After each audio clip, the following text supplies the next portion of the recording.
Insider on the Memphis Tiger Network. I'm Jeff Bridwell alongside Brooks Modigan. And Coach, unfortunately, the season's come to an end, but you had a good year, 14-5-1. I know you were excited about this season. You come in and you get an at-large. You're back in the NCAA this year. Yeah, looking back at the whole body of work, we felt like we got this program back to where it was. Mm-hmm. And that's credit to the kids. The kids, I use the term, drank the Kool-Aid. They've really bought in, and I told them last spring we were disappointed in last season, and we had a meeting last spring, and we said, listen, I told them, I said, look, I'm never going to claim to be the best coach in the world, but I know how to win. And you start by buying in 100%, and from that moment on, we started getting better and started giving ourselves a chance. And, that's why we had a successful season. We've always got talented players here, but it's really going all in, making the sacrifices that are needed. And this group chose to do it, and good things happen. Looking back on the season, 14-5-1, honestly, I think that we got what we deserved in every game. I think we deserved those 14 wins. I think we deserved that tie, and I think we deserved 4 of those losses. The last game was a tough one. Yeah. I thought we did enough to win. It was unfortunate. I was very happy and pleased with the way our girls fought, and I thought they gave enough to win the game. The game is sometimes cruel. Yeah. Sports are sometimes cruel. Life is cruel. And, that last game, it was really tough, but I thought the kids gave enough to win that one. And, we're fortunate that obviously we lose Maurice, we lose Val. Those are big shoes to fill, but we've got the bulk of this team back. And hopefully we've just scratched the surface, and hopefully there's many good seasons to come. It had to be really fun for you as a coach because the team progressed how you want a team. They kept getting better and better as the season went along.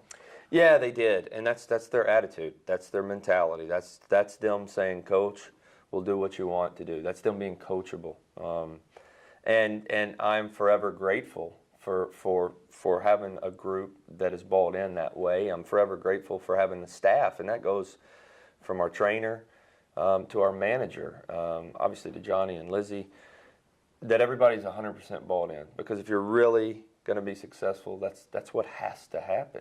And we've got that right now. Now, moving forward, it's making sure that we continue to put in the hard work that we've put in, whether you're staff or whether you're a player. It's maintaining a lot. Obviously, we're in our off season, but it's working our tail off when we get back in the spring, because that's where it starts. That's where it starts. So, looking forward to it. It's sad. You go through a state of depression at the end of any season as a coach, and right now I'm in that. Yeah. And it takes time to get over.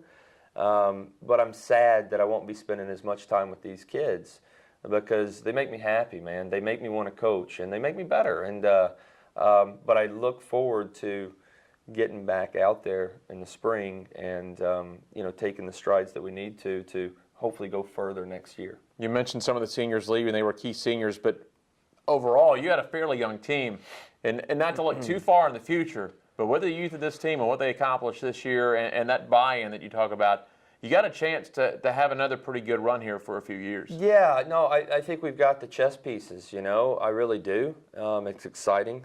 Winning is not easy, man. Right. And, getting to the NCAAs, competing for conference champ, it's not easy. It's not easy. But a big part of it is having, there's several different parts, and luck is one of those. But it's having the talent, and it's having that group buy in.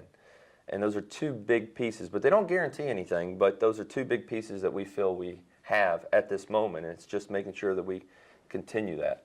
Well, you're getting into mid-late November, and then they'll be out for the holiday break in December. Then you'll get them back in the spring. You'll have a spring schedule. Have you talked to any teams? You know who you may scrimmage in the spring or not yet? Yeah, no, I know for sure Alabama. I know for sure Ole Miss. I know for sure that UAB. We've had discussions. We've had a few other discussions, but those are 3 that are pretty much concrete that we just haven't set the dates. Over the next few weeks, we'll probably set those dates for our spring schedule. But we want to make sure that we put a really strong spring schedule together, because that's how you get better. Right.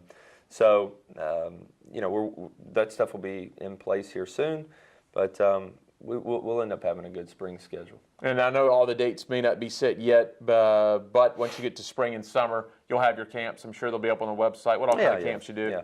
Now we'll do a goalkeeper camp. We'll probably do another. We've talked about we might do an ID camp in January. We'll definitely do an ID camp in the summer. None of those dates are set for sure, but right now it's. I told our kids, man, go be kids. Yeah. Go to basketball games. Go study. Go to a party. Do those. Be a normal kid right now, but remember that you are a Memphis soccer player. Right? Maintain, stay fit, enjoy this time, go home, spend time with your family and friends, and come back ready to work your tails off this spring. All right. Sounds good, Coach. Great season. We'll go get them next spring, and we'll be ready to make this run. Absolutely. Head Coach Brooks Monaghan, I'm Jeff Brightwell. This is the Wolfchase Toyota Insider on the Memphis Tiger Network.